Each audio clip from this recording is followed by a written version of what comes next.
Hi, my name is Rosa and I will be presenting the work Understanding the Design Space of Embodied Passwords Based on Muscle Memory. I did this work together with Bart Hengeveld and Jason Alexander, and it's part of my master thesis at the Eindhoven University of Technology.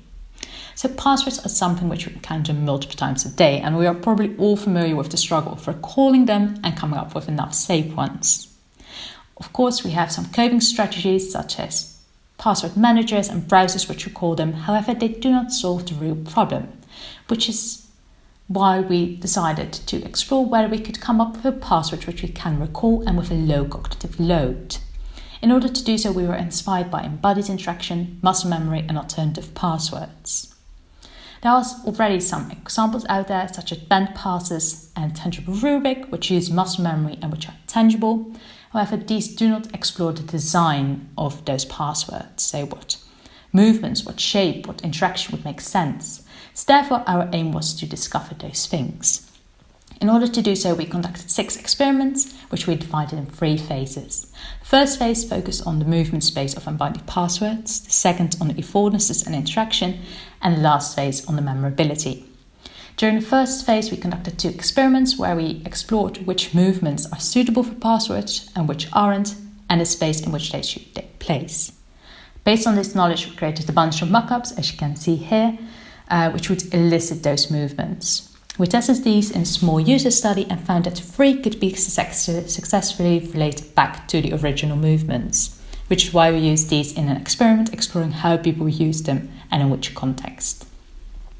From this experiment, we learned that people prefer the twist, so the object on the left, as to remind them of a combination lock, so they associated it with something safe, and it allowed them a variety of movements. Based on this, we decided to use the twist as our basic shape, and we used the interaction which people performed with it. So people would lift the top part in order to indicate the start of the password, rotate the movement as a password, and then press it down in order to enter it.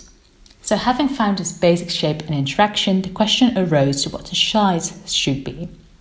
In order to test this, we created a grid of the same object and used that in a user study. Here we found that people had 2 preferred sizes, namely the smallest one, which was seen as the safest, and the middle-sized one as it was ergonomically the most pleasing.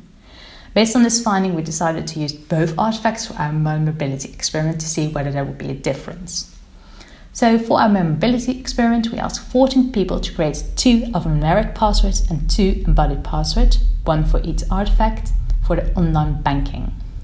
They also received a login screen where they could see whether the login was successful or not.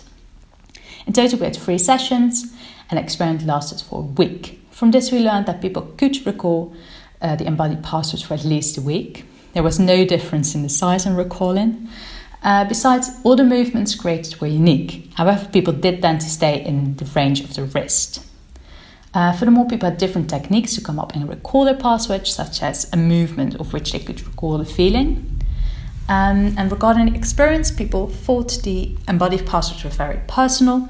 However, they did have 3 concerns, namely the visibility, the fact that they felt easy, and they wondered whether the movements were unique. Lastly, 12 participants stated that they wanted a kind of feedback to inform them or add complexity. Based on these findings, we of course have some discussion points. The first one being that our embodied passwords didn't feel safe, as they were easy to recall and felt easy to perform.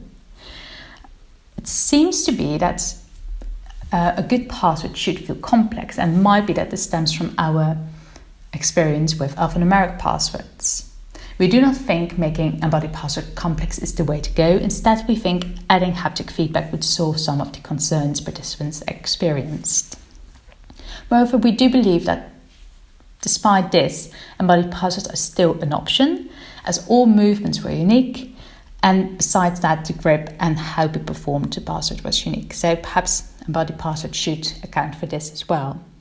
Then for future directions, as this was a first explorative research, we didn't look into the practicality of embodied passwords. This is of course very important and would be nice next steps. And that was it. I hope you enjoyed it, and please have a look at our paper for more details.